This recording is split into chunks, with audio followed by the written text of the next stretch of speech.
বোকা মেয়েটা আজ কাঠগড়ায়, জবানবন্দি এলোমেলো, চোখের জল শুকিয়ে এলো। কি লাভ হলো? বোকা মেয়েটা আজ কাঠগড়ায়। ছোটবেলার প্রিয় স্মৃতিগুলোর মাঝে অন্যতম স্মৃতিটা হলো যখন দল বেঁধে বন্ধু বান্ধবীদের সাথে খেলতাম। বয়স 4 কি 5 হবে। তখনও আমি স্কুলে ভর্তি হইনি। সবাই একত্রিত হলে বেশিরভাগ সময়ে চোখ বেঁধে চোর পুলিশ দৌড়ে পালানো খেলতাম। চোর ধরা পড়লে সদল বলে তার বিচার করতে বসতাম। সবসময় আমি নিজেই বিচারক সাজতাম। ন্যায়ের মূর্তিকে খেলনা দাঁড়িপাল্লায় ধরিয়ে চোখে কাপড় বেঁধে রাখতাম। সে দুধ ভাত ছিল।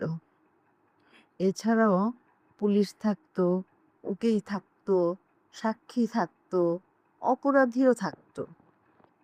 প্রমাণ হিসেবে কাগজপত্রের জায়গায় থাকতো আম পাতা, কাঁঠাল পাতা। চোরের সাজা হতো 10 বার কানমলা, ডাকাতকে মুরগি বানিয়ে বসিয়ে রাখতাম।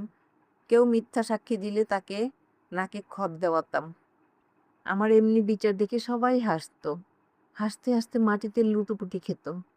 হাসতাম আমিও, মন প্রাণ খুলে হাসতাম। যে মাঠে খেলতাম তার পাশেই ছিল হাই স্কুল। আব্বু ছিলেন স্কুলের শিক্ষক। স্কুল ছুটি হলে আব্বু রাস্তা দিয়ে যাওয়ার সময় আমাদের খেলা দেখতেন। দেখে দেখে হাসতেন। বাসায় ফিরলে আমায় কোলে তুলে নিয়ে চুমু খেতে খেতে বলতেন, আমার পরিমা একদিন সত্যি সত্যি জজ সাহেব হবে। জজ সাহেবা মানে যে কি তা তখন আমি বুঝতাম না। আব্বু আমাকে কোলে নিয়েই খেতে বসতেন। গরম ভাত মাখিয়ে খাইয়ে দিতেন। প্রায়ই খেতে চাইতাম না। দুষ্টুমি করে আব্বুর গলায় ঝুলানো গামছাটায় মুখ ঢেকে ফেলতাম। আব্বু তখন আদর করে বলতেন, না খেলে আমার করিমা বড় হবে কিভাবে? বড় না হলে স্কুলে ভর্তি হতে পারবে না। আর ভর্তি না হলে কি বড় জজ সাহেবা হওয়া যায়? তখন হয়তো কোনোদিন খেতাম, আবার কোনোদিন খেতাম না। এমনি ধীরে ধীরে বছর শেষে ফের নতুন বছর শুরু হলো। শুনলাম কাল আমাকে স্কুলে ভর্তি করিয়ে দিবেন। স্কুলে ভর্তি হওয়ার আনন্দে সেদিন রাতে 2 চোখের পাতা এক করতে পারিনি। পরের দিন স্কুলে ভর্তি হতেই নতুন বই হাতে পাই। খুশিতে আত্মহারা হয়ে আব্বু আম্মুকে বই দেখাতে ঘরে ছুটে আসি। স্কুলের স্যার ম্যাডাম এবং বন্ধুদের গল্প করাতে আমি পড়তো। আব্বু সেদিন কোলে নিয়ে অনেক আদর করেছিলেন। কাল সকালে আবার স্কুলে যেতে হবে তাই একটু আগে আগে শুয়ে ঘুমিয়ে পড়ি। গভীর রাতে হঠাৎ ঘুম ভেঙে যায়। অনুভব করি বুক জ্বালা হচ্ছিল। আম্মুর চিৎকার শোনা যাচ্ছে পর মুহূর্তেই। আমাকে নুয়ে পড়তে দেখে আব্বু কোলে তুলে বাইরে নিয়ে আসেন। বারান্দায় আসতে আব্বু মাটিতে লুটিয়ে পড়েন। আম্মুর চিৎকার চেঁচামেচিতে লোকজন ছুটে আসে। আমি মাটিতেই পড়েছিলাম। খুব কষ্ট হচ্ছিল তখন। আব্বু কেমন যেন নিথর হয়ে পড়ে রইলেন। একটু পরে আম্মুর চিৎকার আর শোনা যাচ্ছে না ঘরের ভেতর থেকে। দম বন্ধ হয়ে আসছিল আমারও। কিছুই দেখতে পাচ্ছিলাম না। মনে হয় অন্ধকার ছিল চারপাশটা। হাসপাতালে জ্ঞান ফেরার পর আমাদের মসজিদের ইমাম আঙ্কেলকে দেখি। আমার মাথার পাশে বসে দোয়া দরুদ পড়ছেন। আমার চোখ খুলতে দেখে ডাক্তারকে ডাকেন তিনি। জানতে পারলাম মারাত্মক বিষক্রিয়ায় আমি মরতে বসেছিলাম প্রায়। ডাক্তাররা আব্বু আম্মুকে বাঁচাতে পারেননি। সেদিন রাতে নাকি অজানা কোনো এক কারণে আমাদের খাবারের সাথে কোনো বিষাক্ত কিছু মিশেছিল।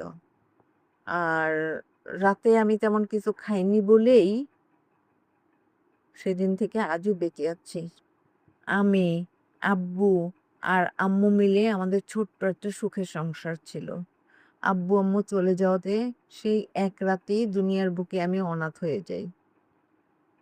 হাসপাতালে আমাকে দেখিয়ে ডাক্তার চলে যাওয়ার পর সেখানে এসেছিলেন পুলিশের একজন অফিসার। অফিসারের পেছনের রুমে আসলেন আমার চাচা। অফিসার আমার দিকে একটু তাচ্ছিল্যের দৃষ্টি নিক্ষেপ করে চাচাকে বললেন, আপনার জন্য যথেষ্ট করেছি। এবার এই আপদ আপনাকেই সামলাতে হবে। ইমাম আঙ্কেল চাচাদের কথা শুনে কি বুঝলেন তা আমি বুঝিনি। কিন্তু ওনাকে চাচা আর অফিসারের দিকে তীব্র ক্ষোভ নিয়ে তাকাতে দেখেছিলাম। পুলিশ অফিসার ধমকে উঠলেন। সাহস পেয়ে চাচাও খপ করে ইমাম আঙ্কেলের হাত ধরে তাকে বাইরে টেনে নিয়ে চলে গেলেন। সেই রাতে তাদের মধ্যে কি কথাবার্তা হয়েছে তা হয়তো কেউ জানতে পারবে না কখনো।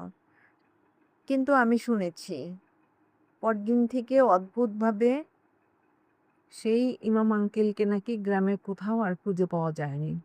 আব্বু-আম্মুর মৃত্যুর পরে চাচা আমাদের সম্পূর্ণ বাড়ি দখল করে নেন।